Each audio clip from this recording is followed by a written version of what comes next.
শরীয়তের বিধান কয়ে আমি প্রতিশোধ নিতে পারি। আল্লাহ বলেন প্রতিশোধ নিতে যাইও না, নিতে পারো শরীয়তের বিধান, মাফ করে দেওয়া মারিফতের বিধান।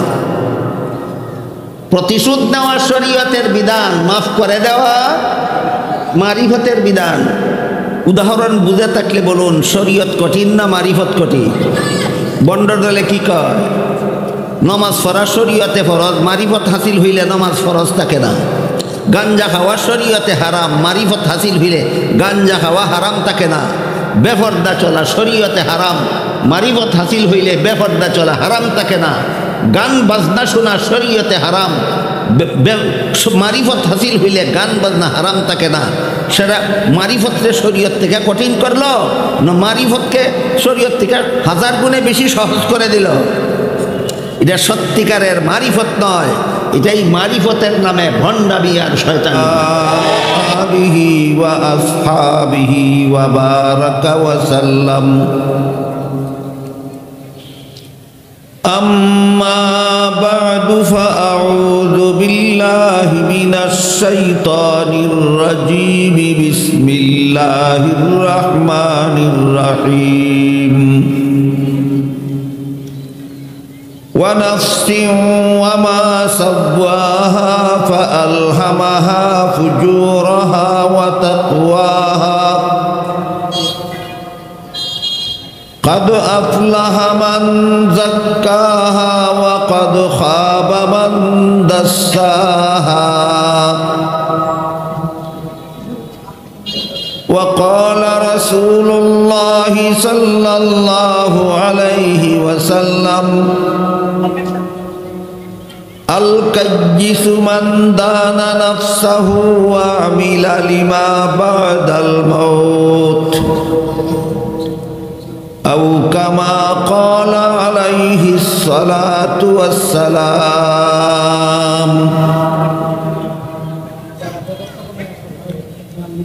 हजरत उलामाए किराम मुहतरम हाजिरीन, এলাকার সর্বস্তরের মুসলমান ভাইয়েরা আমার, আশপাশের বাড়িঘরের পর্দার আড়ালে বসা আমার মা ও বোনেরা,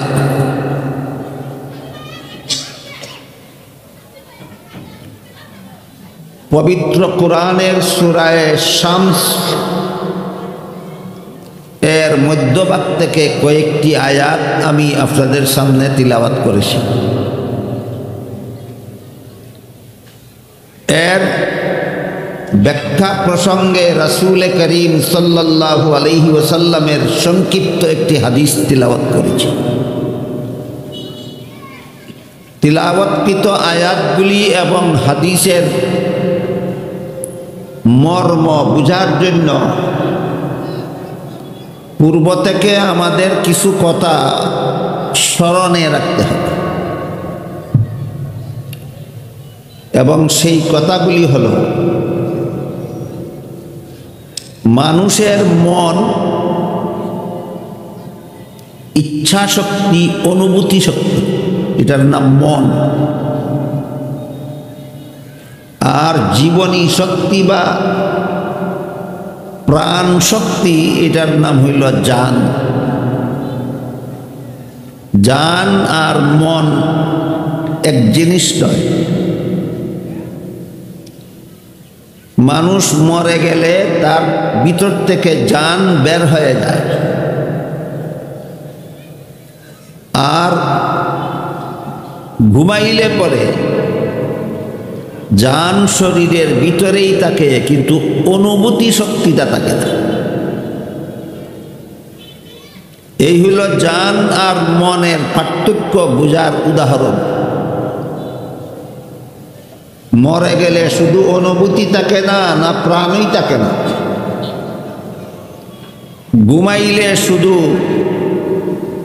ঘুমাইলে প্রাণ থাকে না, না শুধু অনুভূতি থাকে না। ঘুমাইলে যেটা থাকে না এটার নাম মন, আর মরলে যেটা থাকে না এটার নাম জান। মানুষের এই মনটাকে কোরআনের ভাষায় বলা হয় নফস। আমরা বাংলা ভাষায় যে জিনিসটাকে মন বলি, কোরআনের ভাষায় এটাকে বলে নফস। মানুষের মন বা নফস কৃষকের ক্ষেতের মতো। কৃষক যদি তার ক্ষেতে চাষাবাদ করে না, ফসল ফলায় না, হাল চাষ করে না, তাহলে তার ক্ষেতের মধ্যে কতগুলি আগাছা এমনিতেই জন্ম হয়। যারা গৃহস্থী করার অভ্যাস আছে বলেন আগাছা ফলাইতে হয় না এমনিই জন্ম হয়। ঠিক তেমনিভাবে যেসব মানুষ তাদের মনকে আবাদ করে না, এদের মনের মধ্যে কতগুলি কুস্বভাবের আগাছা অটোমেটিকলি জন্ম হয়। ক্ষেত আবাদ না করলে যেমন ভাবে অটোমেটিকলি তার মধ্যে আগাছা জন্ম হয়, তেমনিভাবে প্রতিটি মানুষ যার যার মনকে আবাদ না করলে এই মনের মধ্যে কতগুলি কুস্বভাবের আগাছা এমনিতেই জন্ম হয়। তারপর ক্ষেতের আগাছা পরিশ্রম করে পরিষ্কার করার পর ফসল এমনিতেই জন্ম হয় না, কতগুলি ফসল ইচ্ছা করে ফলাতে হয়। ঠিক তেমনিভাবে মনের কুস্বভাবের আগাছাগুলির থেকে মনকে পরিষ্কার করার পর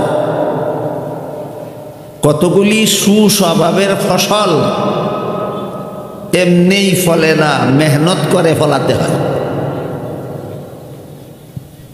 উদাহরণ বুঝে থাকলে বলুন, মানুষের মনের অবস্থা বোঝার সহজ উদাহরণ কি? কৃষকের ক্ষেত।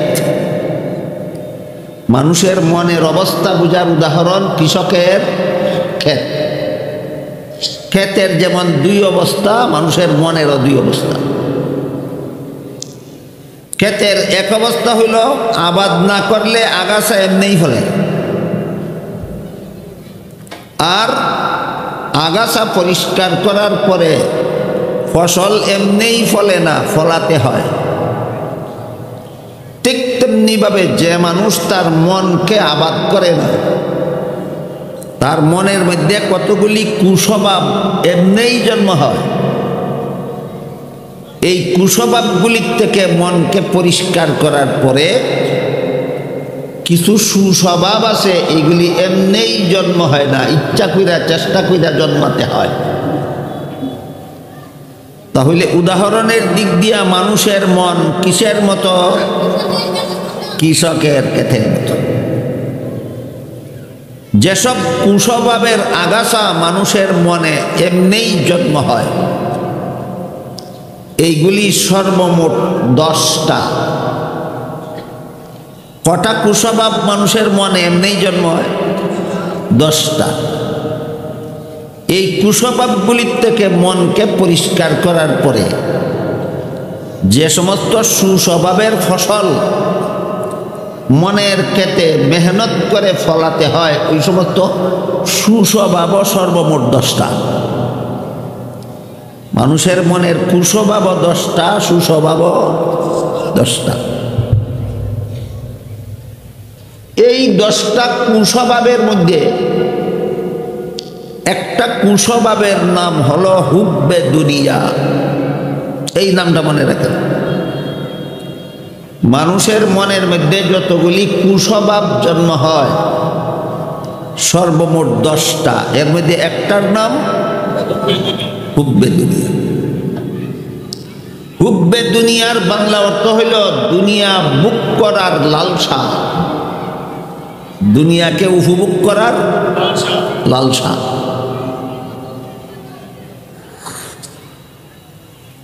দুনিয়াকে উপভোগ করার লালসা তিনভাবে। দুনিয়াকে লালসার বশীভূত হয়ে দুনিয়াকে উপভোগ করার পদ্ধতি আছে 3টা। দুনিয়া লুবিরা 3 ভাবে দুনিয়াকে উপভোগ করতে চায়।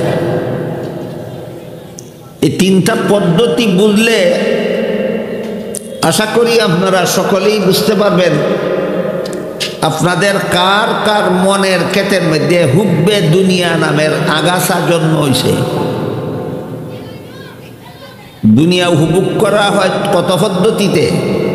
3 পদ্ধতি। একটা পদ্ধতির নাম হলো হুব্বে জাহ, আরেকটা পদ্ধতির নাম হলো হুব্বে মাল, আরেকটা পদ্ধতির নাম হলো হুব্বে নিসওয়া। বাংলায় পদের লোভ, ধনের লোভ, নারীর লোভ। হুব্বে দুনিয়া নামের আগাছা যাদের মনের ক্ষেতের মধ্যে ফলছে, তারা হয়তো পদের লোভের লোভী হবে, অন্যায়ভাবে সমাজের পদ দখল করবে, আর না হয় ধনের লোভের লোভী হবে, অন্যায়ভাবে মানুষের ধন সম্পদ আত্মসাৎ করবে, আর না হয় নারীর লোভে লোভী হবে, অন্যায়ভাবে নারীকে উপভোগের অপচেষ্টায় লেগে যাবে। আমার কথা বুঝে থাকলে বলেন, হুব্বে দুনিয়া নামের আগাছা এটা যাদের মনের ক্ষেতের মধ্যে ফলে, এরা দুনিয়াকে কত পদ্ধতিতে উপভোগ করার চেষ্টা চালায়? 3 পদ্ধতিতে। প্রথম পদ্ধতির নাম হইল পদের লোভ, মানের লোভ। তার অযোগ্যতার কারণে সমাজে তাকে একটা পদ দিতে চায় না,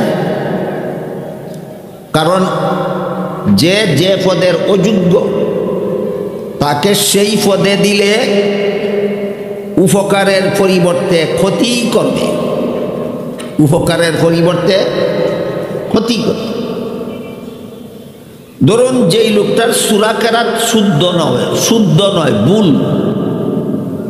যে কোরআনের সহি শুদ্ধ তিলাওয়াত জানে না, ভুল করে, সে কি ইমামতির পদের যোগ্য? অযোগ্য। তারে যদি এই পদে দেওয়া হয়, তাইলে আপনাদের নামাজ সঠিকভাবে পড়াতে পারবে না বিনষ্ট করে ছাড়বে? তাহলে অযোগ্যরে পদে দিলে কি হয়? উপকারের পরিবর্তে ক্ষতি হয়, উপকারের পরিবর্তে ক্ষতি হয়।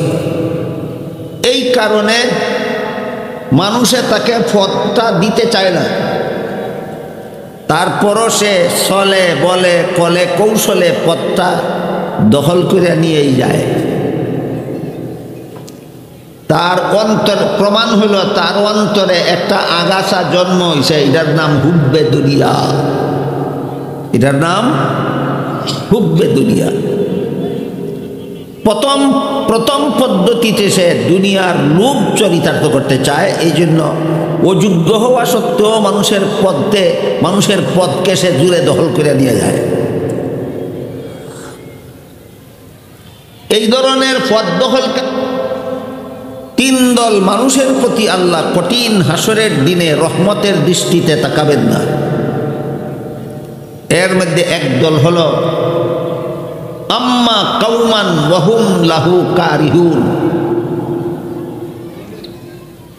অযোগ্যতার কারণে লোকে তারে পদে দিতে চায় না, কিন্তু সে পদ দখল করে নিয়েই যায়।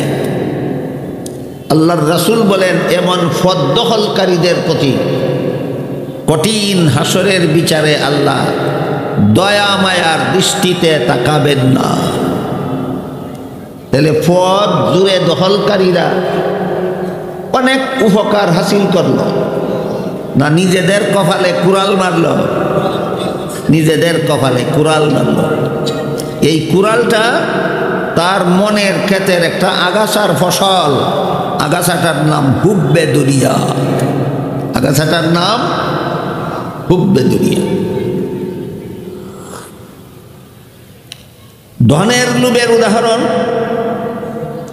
কেউ চুরি করে, কেউ ডাকাতি করে, কেউ জবরদখল করে, কেউ ছিনতাই করে, কেউ সুদ খায়, কেউ ঘুষ খায়।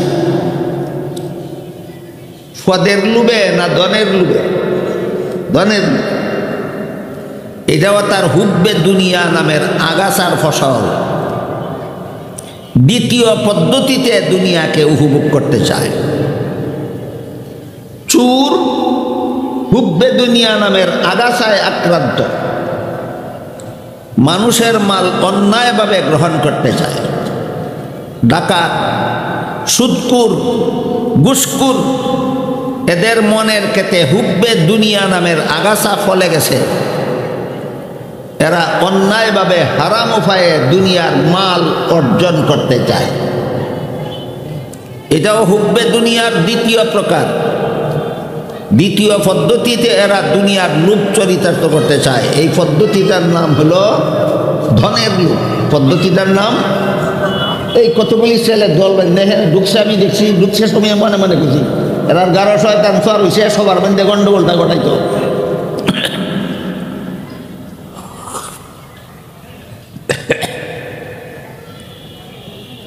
শয়তানে যখন দেখে মানুষ কোরআন হাদিসের কথা বুঝা লাইতেছে, তখন হয়তো মাইকের গারো সোয়ার হয়, মাইকে করে গন্ডগোল মানুষে যাতে বুঝতে না পারে, আর ওই এরার গারো সোয়ার হয়, এরা চিল্লা চিল্লিত লাগাই দেয় যাতে মানুষে আর কোরআন হাদিস বুঝার পরিবেশ না হয়। এই ব্যাপারে কর্তৃপক্ষের সবসময় সচেতন থাকতে হবে। লাখ লাখ টাকা খরচ করে আয়োজন করেছেন মানুষকে শুধু কোরআন হাদিসের কথা বুঝাবার জন্য। শয়তান মাইকের গারো সোয়ার যেন এটা নষ্ট করতে না পারে, বিকল্প হিসাবে জেনারেটর রাখবেন। লক্ষ লক্ষ টাকা খরচ করেছেন মানুষকে কোরআন হাদিসের কথা বুঝাবার জন্য। শয়তান যেন শুক্রা ফুলাফানের গারো সোয়ার হইয়া এটা বিনষ্ট করতে না পারে, ওদেরকে কন্ট্রোল করার জন্য ভলান্টিয়ার বাহিনী রাখবেন।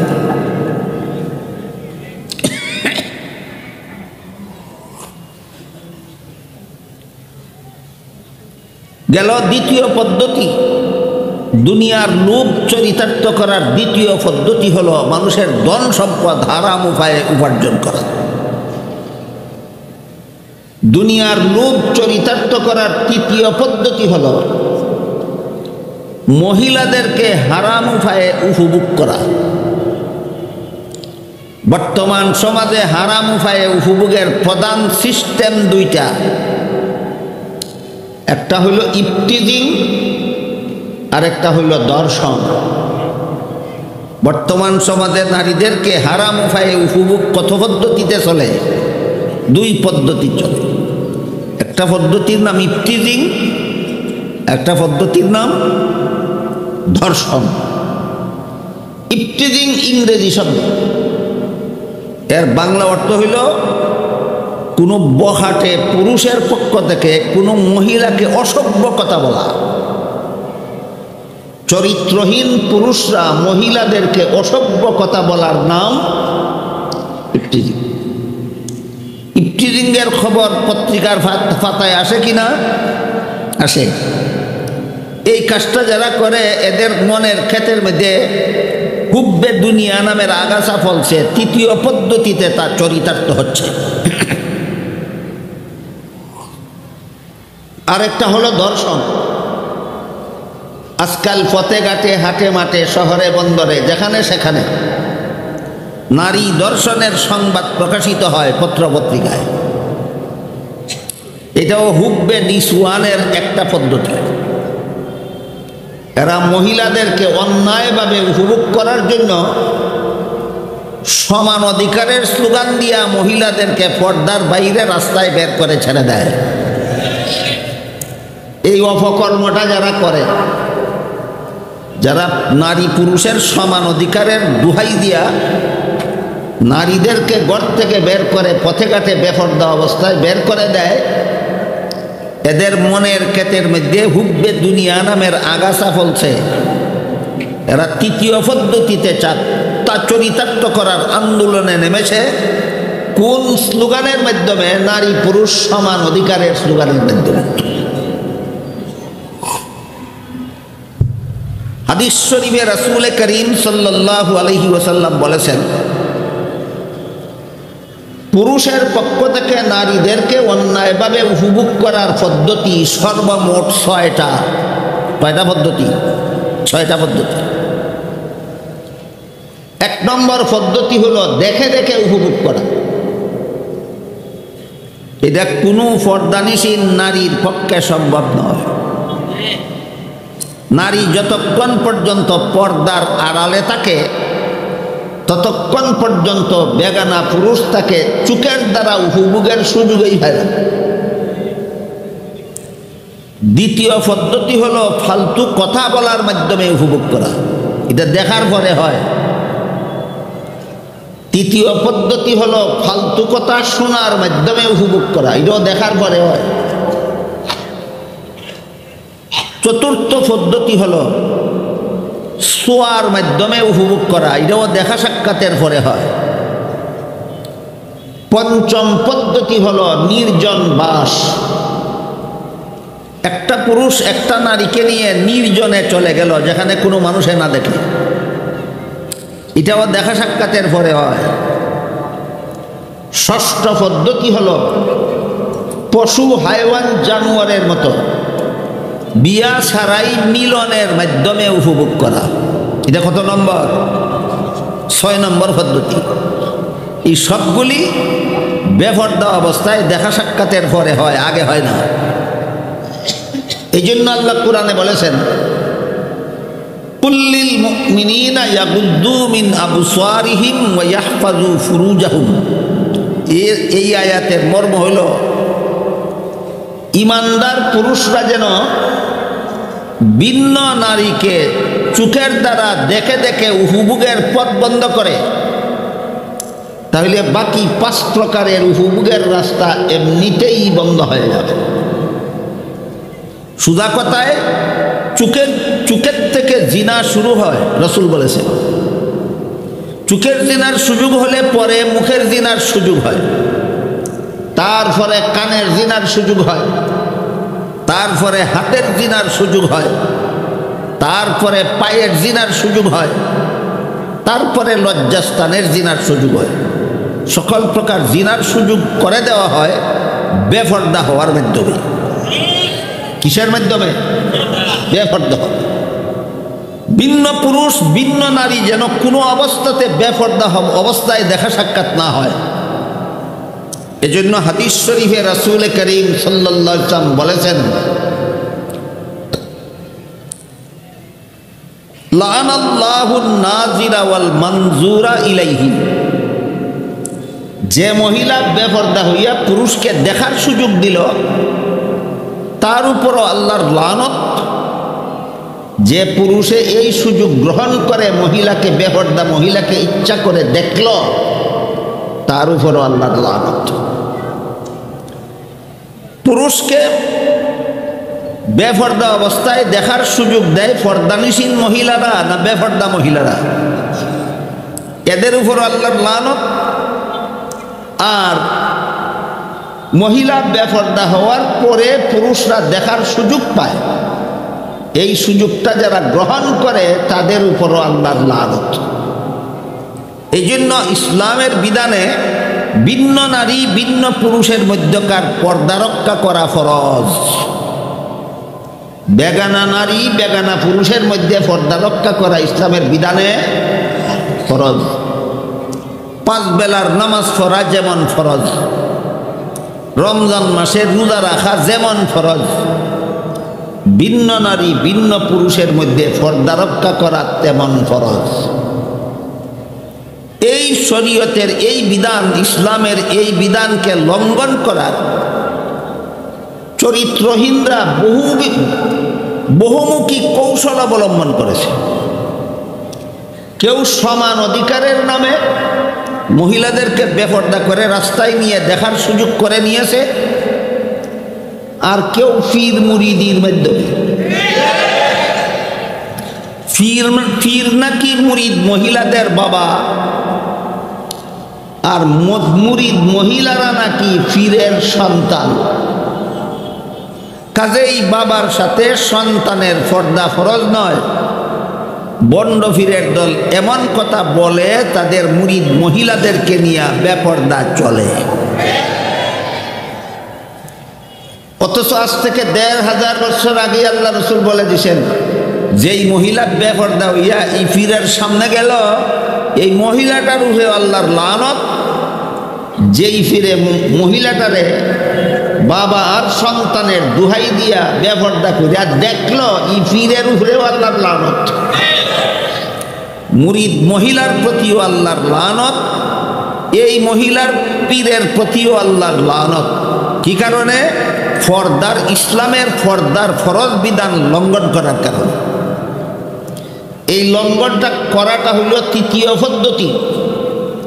কোন আগাছার ফসল? হুব্বে দুনিয়া নামের আগাছার ফসল। সুতরাং যে পীর মহিলাকে বেপরদা চলতে দেয়, যে পীর মুরিদ মহিলার সাথে বেপরদা অবস্থায় দেখা সাক্ষাৎ করে, কথাবার্তা বলে, এই পীর পীর নয়, পীর নামের ভণ্ড। এই সমস্ত ভণ্ডদের কাছে কোনো পুরুষ মুরিদ হলে, এই সমস্ত ভণ্ডদের কাছে কোনো মহিলা মুরিদ হলে মারিফত পাইবে দূরের কথা, মারিফতের গন্ধ পাবে না। এই বন্ডামি আমাদের সমাজে কেন চলে? কারণ মনের ক্ষেতের আগাছা পরিষ্কার করার পদ্ধতি জোরদারভাবে এই সমাজে চালু নাই। জোরদারভাবে এই সমাজে বন্ড পীরের ভণ্ডামি চালু আছে। শরীয়তের ঘোষিত এই সমস্ত হারাম কাজ আগে নিজেদের বন্ড মুরিদানের মাধ্যমে, আগে নিজেদের মুরিদ ভক্ত মুরিদের মধ্যে প্রচার করার দ্বারা গোটা সমাজে প্রচার করে এই সমস্ত ভণ্ডরা দুনিয়াকে হারাম উপায়ে উপভোগ করতে চায়। তা হুব্বে দুনিয়া নামের আগাছার ফসল। কি নামের আগাছার ফসল? এই ব্যাপারে যদি কোনো আলেম কুরআন হাদিসের কথা বলেন, আল্লাহ এবং আল্লাহর রসুলের কথা বলেন, হালাল হারামের কথা বলেন, তাদের মুরিদরা গিয়া তাদের পীরের কাছে বলে। বাবা পীর সাহেব কেবলা ব্রাহ্মণবাড়িয়ার আর কি নাম মাধবপুরের ইসলামী সম্মেলনে একজন হুজুর বলে গেছেন, পীরের সাথে মুরিদ মহিলার বেপরদা চলা হারাম। পীরের জন্য মুরিদ মহিলাকে দেখা হারাম। তখন তো এই মহিলার মুখ বন্ধ করতে হবে। মুরিদানের মুখ বন্ধ করার জন্য বন্ড পীরেরা বলে, মৌলবীরা হারাম বলবেই, তারা শরীয়তপন্থী। নারী পুরুষ বেপরদা চলা হারাম, এটা শরীয়তের বিধান। শরীয়তের হারাম মারিফতে হারাম থাকে না, হালাল হইয়া যায়। আমরা যারা পীর মুরিদি করি, আমরা মারিফতপন্থী, আমাদের জন্য হারাম নয়। দেখেন ইত্রামিয়ার শয়তানির শেষ সীমানা কোথায়? মারিফত আর শরীয়তের পার্থক্য দেখাইয়া সমাজের চোখে ধুলা ভরা দিয়া এর মনের ক্ষেতের জঘন্যতম আগাছা পরিষ্কার করবে দূরের কথা, যারা পরিষ্কার করতে চায় তাদের পথেও বাধার সৃষ্টি করতে চায়। নারী পুরুষ বেপরদা চলা হারাম শরীয়তে, মারিফতে হারাম নয়। গান হারাম শরীয়তে, মারিফতে গান হারাম নয়। বাজনা হারাম শরীয়তে, মারিফতে বাজনা হারাম নয়। আল্লাহ ছাড়া আর কাউকে সেজদা করা শরীয়তে হারাম। মারিফতে উরুসের বাবাকে সেজদা করা হারাম নয়।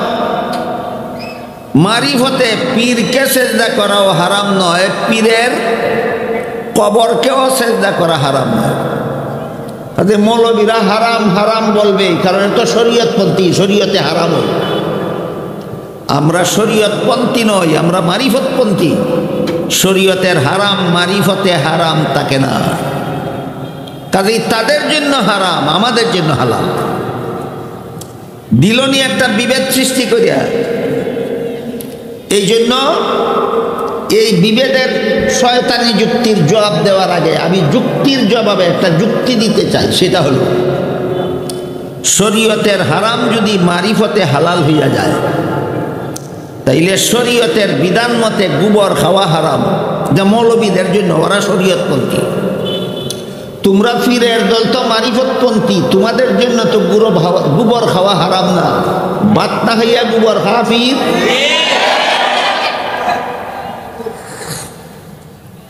বলদের পেশাব পান করা শরীয়তে হারাম, যে মৌলবীদের জন্য হারাম, ওরা শরীয়তপন্থী। তোরা যারা মারিফতপন্থী, তোদের জন্য তো শরীয়তের হারাম হারাম থাকে না। তোরা টিউবওয়েলের পানি না খাইয়া বলদের পেশাব খা। এটা হলো যুক্তির জবাবে যুক্তি। এবার আসল জবাব। আল্লাহর কোন ওলি বলেন, ইলমে বাতিন হামচু মিসকা, ইলমে জাহির হামচু শির। ইলমে বাতিন হামচু মিসকা, ইলমে জাহির হামচু শির। বেশিরে কায়ে মিসকা শাওয়াদ, কায়ে শাওয়াদ বেশরএ পীর। এর অর্থ হইল শরীয়ত হইল দুধের মতো, মারিফত হইল ঘিয়ের মতো। যেমন ভাবে দুধের মধ্যে মেহনত করলেই ঘি পাওয়া যায়, তেমনি ভাবে কষ্ট করে শরীয়তের বিধান পালন করলেই মারিফত হাসিল করা যায়।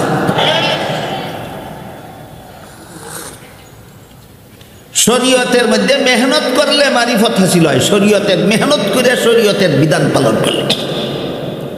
শরীয়তের বিধান পালনে কিছুটা কষ্ট আছে, এই কষ্ট স্বীকার করলে তার মারিফত হাসিল হয়। বন্ড পীরেরা বুঝাতে চায় শরীয়ত বড় কঠিন জিনিস, গানের মতো হারাম কাজ করা যাবে না, বাজনার মতো হারাম কাজ করা যাবে না, বেপরদার মতো হারাম চাল চলন চলা যাবে না, গায়রুল্লাহকে সেজদা করার মতো কুফরি কাজ করা যাবে না। এগুলি শরীয়তের বিধান, শরীয়তটা কঠিন। মারিফতের বিধানে এই হারামগুলি হারাম থাকে না, সুতরাং মারিফতটা হইল সহজ। শয়তানে উল্টা বুঝাইছে, শরীয়তের তুলনায় মারিফত শতগুণ বেশি কঠিন। বন্ডরা বুঝায় শরীয়ত কঠিন, মারিফত সহজ। বাস্তবে শরীয়ত সহজ, মারিফত শতগুণ বেশি কঠিন। শরীয়তে কি কয়? বাস্তবে শরীয়ত কঠিন না মারিফত কঠিন? দুই একটা উদাহরণ বুঝলে আপনারা বুঝবেন শরীয়ত কঠিন না মারিফত কঠিন।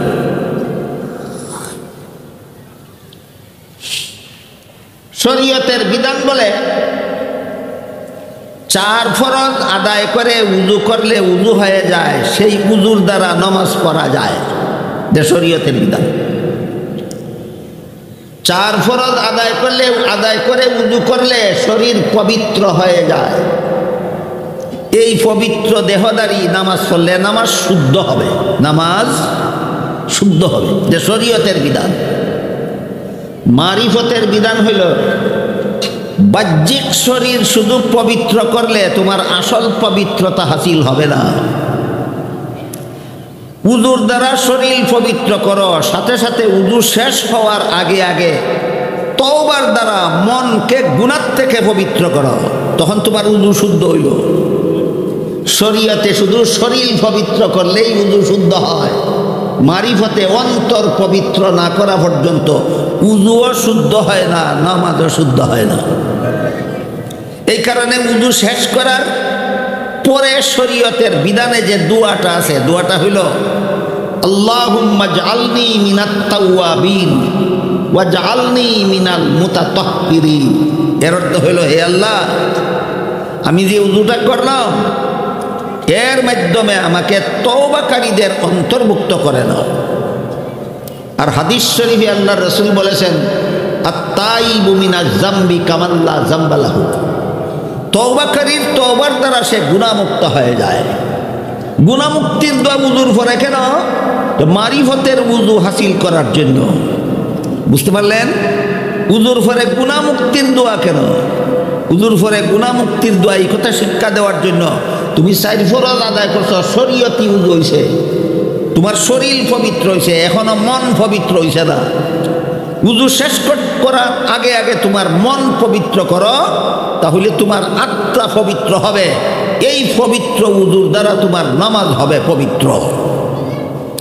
বলেন, 4 ফরজ আদায় কইরা শরীর পবিত্র করা কঠিন, না সকল গুনাহ থেকে তওবা কইরা আত্মা পবিত্র করা কঠিন? তাহলে শরীয়ত আর মারিফতের মধ্যে কঠিন কোনটা, সহজ কোনটা? শরীয়ত সহজ, মারিফত 1000 গুণে বেশি কঠিন। শরীয়ত সহজ, মারিফত 1000 গুণে বেশি কঠিন। এরপরে আসেন নামাজে। শরীয়তের বিধান মতে নামাজের 13 ফরজ আদায় করলে, নামাজের 15টা ওয়াজিব আদায় করলে, নামাজের 28টা সুন্নত আদায় করলে শরীয়তের বিধান মতো নামাজ হয়ে গেল। শরীয়তের বিধান মতো নামাজ হয়ে গেল।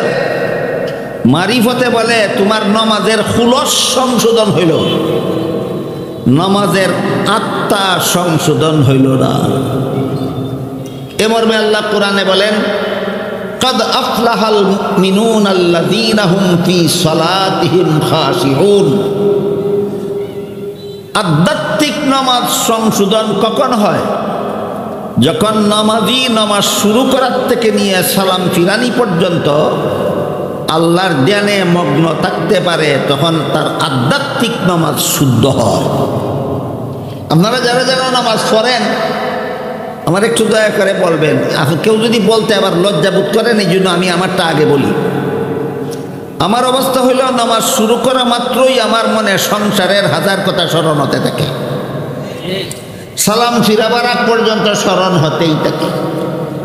এর কারণ হলো আল্লাহর রাসূল বলেছেন, সহিহ বুখারী শরীফের হাদিস, নামাজি যখন নামাজে দাঁড়িয়ে যায়, শয়তানে তার একদল স্পেশাল বাহিনী নামাজিদের কাছে পাঠিয়ে দেয়, যেন সে আল্লাহর ধ্যানে নামাজ পড়তে না পারে, সংসারের ধ্যানে মগ্ন থেকে যেন নামাজটা শেষ করতে পারে। এই নামাজের সুফল থেকে নামাজিকে বঞ্চিত করার জন্য শয়তানের স্পেশাল বাহিনী নামাজিদের কাছে পাঠিয়ে দেয়। ওরা নামাজিদের অন্তরে জাগ্রত করে দিতে থাকে, বলতে থাকে, উজকুর কাজা, উজকুর কাজা, উজকুর কাজা। অমুক কথা স্মরণ করো, অমুক কথা স্মরণ করো, তমুক কথা স্মরণ করো, দোকানের কথা স্মরণ করো, ক্ষেতের কথা স্মরণ করো, বিদেশ যাওয়ার কথা স্মরণ করো, বিবি বাচ্চার কথা স্মরণ করো, ধন সম্পদের কথা স্মরণ করো, বলতে থাকে। আর নমাজি বলে হইছে না, মারিফত বলে হইছে না। মারিফতের বিধান মতো নামাজ হইব কোন সময়? নিয়ত করার পর থেকে সালাম ফিরানি পর্যন্ত যদি আল্লাহর ধ্যান ছাড়া আর কোনো কিছুর ধ্যানে তুমি না যাও, মারিফতে বলে নামাজ তোমার হইছে। বুঝে থাকলে বলেন, শরীয়তি নামাজ কঠিন না মারিফতি নামাজ কঠিন? হে যদি নামাজের ওই দাঁড়ে না মারিফতের দোয়াই দিয়া, মারিফতি নামাজ তার কপাল জুটব নাকি কোনো দিন? সুতরাং মারিফতের দোহাই দিয়া যারা বলে শরীয়তের হারাম, মারিফতে হারাম থাকে না, এগুলি পিরাকি নয়, ভণ্ডামি ছাড়া আর কিছু নয়। এরপরে শরীয়তের বিধান হলো, কেউ যদি আপনাকে কোনো আঘাত করে, আপনার ধন সম্পদের কোনো ক্ষতি করে, আপনি তার কাছ থেকে সমপরিমাণ ক্ষতিপূরণ আদায় করার অধিকার রাখেন। কেউ যদি আপনার কোনো ক্ষতি করে, তার কাছ থেকে ক্ষতিপূরণ আদায় করার অধিকার রাখেন। শরীয়তের বিধান হলো, কেউ যদি আপনাকে আঘাত করে, আপনি বিচারের মাধ্যমে সেই সমপরিমাণ আঘাতের প্রতিশোধ নিতে পারেন। সমপরিমাণ আঘাতের প্রতিশোধ নিতে পারেন, এটা শরীয়তের বিধান। মারিফতে কি কয় জানেন? বন্ডরাই মারিফতের দোহাই দিয়া যেহেতু সর্বসাধারণ মুসলমানদেরকে হারাম কাজে লিপ্ত করে রাখতে চায়, এই জন্য বিষয়গুলি একটু খুলাসা করে আমি আপনাদের সামনে তুলে ধরতে চাই। মারিফত বলে কি বলে বোঝার জন্য একটা ঘটনা শুনুন। একবার কুখ্যাত এক মুনাফিক নবীর বিবি আয়েশার চরিত্রের বিরুদ্ধে অপবাদ দিয়েছিল। বলেছিল নবীর বিবি আয়েশার চরিত্র ভালো নয়। আপনারা কি মনে করেন, নবীর বিবি আয়েশার চরিত্র ভালো নয় মনে করলে ঈমান থাকবে? ঈমান থাকবে। কুখ্যাত মুনাফিক নবীর বিবি আয়েশার বিরুদ্ধে এই অপবাদ দিল, নবীর বিবির আয়েশার চরিত্র ভালো নয়। তার এই মিথ্যা অপবাদ প্রমাণ করার জন্য কিছু আলামত পেশ করেছিল। আলামত আলামত আলামত কেমনে বুঝে আপনারা? আকাশ মেঘাচ্ছন্ন হয়েছে, রই দুটার আলামত না বৃষ্টি নামার আলামত? নাও তো নামতে পারে। কি বলেন? আকাশ মেঘ আসলেই বৃষ্টি হওয়ার গ্যারান্টি আছে? না নামতেও পারে, নাও নামতে পারে। আলামতের মধ্যে সম্ভাবনা উভয় দিকেরই থাকে। নবীর বিবি আয়েশাকে চরিত্রহীনতার অপবাদ দিয়া এমন একটা আলামত পেশ করলো, এই আলামতের দ্বারা চরিত্রহীনতা প্রমাণ হইতেও পারে, নাও হইতে পারে। হইতেও পারে, নাও হইতে পারে। এই যে হইতে পারে একটা সম্ভাবনা, এই সম্ভাবনার ভিত্তিতে দুই একজন নির্ভেজাল মুসলমানও এই অপবাদ রটানোতে অংশগ্রহণ করেছিল। মুনাফিকের কথায় কথায় এক দুজন মুসলমান নবীর বিবি আয়েশার চরিত্রের বিরুদ্ধে সন্দিহান হয়ে পড়েছিলেন। এর মধ্যে একজন মুসলমানের নাম ছিল মিস্তাহ। একজন মুসলমানের নাম ছিল মিস্তাহ। মিস্তাহ হযরত আয়েশার সম্পর্কে আত্মীয় হতেন, আর এমন গরিব ছিলেন যে আয়েশার বাবার নাম চিনেন আপনারা কেউ? হযরত আবু বকর সিদ্দিক রাদিয়াল্লাহু। হযরত আবু বকর সিদ্দিকে দান খয়রাত করতেন, এর দ্বারা মিস্তার সংসার চলত। বলেন, মিস্তা নামের সরল মুসলমান যে মুনাফিকের অপপ্রচারণে শরিক হয়ে গেলেন, কার অবদানে সংসার চলত? আয়েশার বাবা। আয়েশার বাবার অবদানে সংসার চলত। যখন এই মিস্তা মুনাফিকের পক্ষে আয়েশার বিরুদ্ধে মাঠে নেমে গেলেন, হযরত আবু বকর সিদ্দিক রাদিয়াল্লাহু আনহু মিস্তাকে দান খয়রাত করা বন্ধ করে দিলেন। দান খয়রাত করা বন্ধ করে দিলেন। বলেন তো আপনার উপর কি ফরজ আমাদের কোনো আত্মীয়কে তার সংসার চালাবার উপযোগী দান খয়রাত করা, না দয়া? আবু বকর দয়া বন্ধ করে দিলেন। আমি একজনকে অনেকদিন দয়া করেছি, আর করব না, এটা কি শরীয়তে অনুমতি নাই? অনুমতি নাই। আমি রেগুলার একজনকে প্রত্যেক দিন বাজার খরচের পয়সা দিতাম, এক আমার সাথে বেয়াদবি করছে, আমি আর দেব না, এই অধিকার আমার আছে শরীয়তে। তাই শরীয়তের বিধানে অধিকার আছে মনে করে হযরত আবু বকর সিদ্দিক রাদিয়াল্লাহু আনহু মিস্তার সংসার চলার জন্য যে দান করতেন, দান বন্ধ করে দিলেন। আল্লাহ পাক রব্বুল আলামিন কোরআনে আয়াত নাজিল করে বলে দিলেন, মিস্তা তোমার সাথে অপরাধ করেছে, এই জন্য মিস্তার উপর তোমার দান দয়া বন্ধ করে দিয়েছ। তুমি কি জীবনে কোনোদিনও আল্লাহর দরবারে অপরাধ করো নাই? আল্লাহ যদি তোমার প্রতি আল্লাহর দয়া বন্ধ করে দেয়, তোমার দশাটা কি হবে? কাজেই আল্লাহর দয়া যদি পেতে চাও, বলে আল্লাহর কাছে তুমি ক্ষমার ভিখারি হয়েই থাকতে হবে। ঠিক তেমনিভাবে তুমি যদি আল্লাহর কাছে তোমার অপরাধগুলির প্রতিশোধ না চেয়ে তুমি যদি আল্লাহর দান জারি থাকুক এটাই যদি চাও, যে তোমার কাছে যে অপরাধ করেছে তুমিও তার প্রতি দয়া দান খয়রাত বন্ধ না করে তার এই দান খয়রাত জারি রাখো, তাকে মাফ করে দাও। সোজা কথায় তুমি যদি আল্লাহর কাছে মাফ পাইতে চাও, তোমার সাথে যে অপরাধ করেছে তারেও তুমি মাফ করে দাও। এটা শরীয়তের বিধান না মারিফতে? শরীয়তের বিধান কয়ে আমি প্রতিশোধ নিতে পারি। আল্লাহ বলেন প্রতিশোধ নিতে যাইও না, নিতে পারো শরীয়তের বিধান, মাফ করে দেওয়া মারিফতের বিধান। প্রতিশোধ নেওয়া শরীয়তের বিধান, মাফ করে দেওয়া মারিফতের বিধান। উদাহরণ বুঝে থাকলে বলুন, শরীয়ত কঠিন না মারিফত কঠিন? বন্ডর দলে কি কয়, নমাজ পড়া শরীয়তে ফরজ, মারিফত হাসিল হইলে নমাজ ফরজ থাকে না। গাঞ্জা খাওয়া শরীয়তে হারাম, মারিফত হাসিল হইলে গাঞ্জা খাওয়া হারাম থাকে না। বেপরদা চলা শরীয়তে হারাম, মারিফত হাসিল হইলে বেপরদা চলা হারাম থাকে না। গান বাজনা শোনা শরীয়তে হারাম, মারিফত হাসিল হইলে গান বাজনা হারাম থাকে না, সেটা মারিফতকে শরীয়ত থেকে কঠিন করলো না মারিফতকে শরীয়ত থেকে হাজার গুণে বেশি সহজ করে দিল? এটা সত্যিকারের মারিফত নয়, এটাই মারিফতের নামে ভণ্ডামি আর শয়তানি।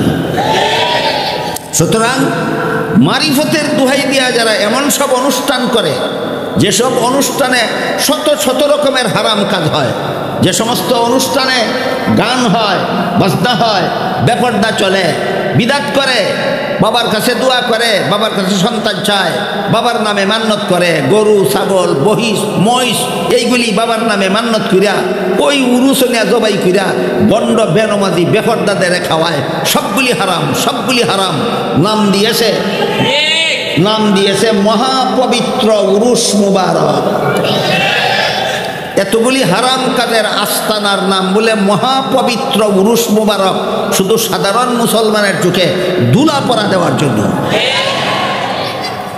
বিষয়টা বোঝাবার জন্য আপনাদের একটি উদাহরণ দিয়ে কথা শেষ করি। আমার মনে হয় মাধবপুর বাজারের পশ্চিম এলাকার মানুষের উদাহরণটা বুঝবো সহজে। সেটা হইল, যখন বর্ষার পানি আসে তখন মানুষে বিভিন্নভাবে মাছ শিকার করে। কেউ জাল দিয়া শিকার করে, কেউ বড়শি দিয়া শিকার করে। বড়শি দিয়া মাছ শিকারের পদ্ধতি আপনারা জানেন? কেউ বড়শি কাটাওয়ালা বড়শি এমনিই মাছের মুখের সামনে দেয় না মজার আদার দিয়া ডাক্কা দেয়? কেন? মাছে যেন কাঁটাটা না দেখিয়া শুধু আদার দেখিয়া গিল্লা দেয়।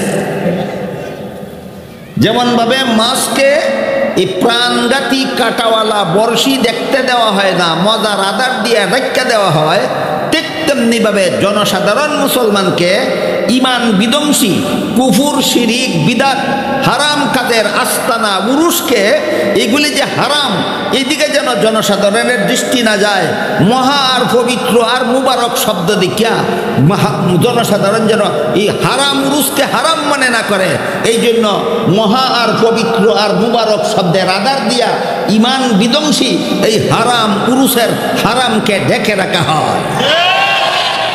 এইগুলি মারিফতের কাজ নয়, এগুলি ভণ্ডামি আর শয়তানি কাজ। আমার কথাগুলি বুঝে তাকে বলুন, এইরকম ভণ্ডামি যারা করে, দুনিয়াকে তিন পদ্ধতির কোনো পদ্ধতি যারা উপভোগ করে, এরার মারিফত হাসিল হয়েছে না মনের ক্ষেতের মধ্যে আগাছা, কুস্বভাবের আগাছা জন্মে আছে। এই কুস্বভাবের আগাছা পরিষ্কার করতে হলে বন্ড পীরের কাছে নয়, খাঁটি পীরের কাছে মুরিদ হতে হয়। বন্ড পীরের কাছে মুরিদ দিলে কি পরিমাণ পবিত্র হবে আপনার মনের ক্ষেত। এর একটি উদাহরণ দিচ্ছি শুনুন। ধরুন আপনার গায়ের জামার মধ্যে গোবর লাগছে, গোবর জামা ফাঁক রইছে না ফাঁকিছে, এই জামা ফালাই দেওয়ান লাগবো না দইয়া পরিষ্কার করলেই ফাঁক হইব? এই কারণে বেড়ায় বলদের ফেসাক দিয়া দইয়া গোবর সাফ করে লাইছে।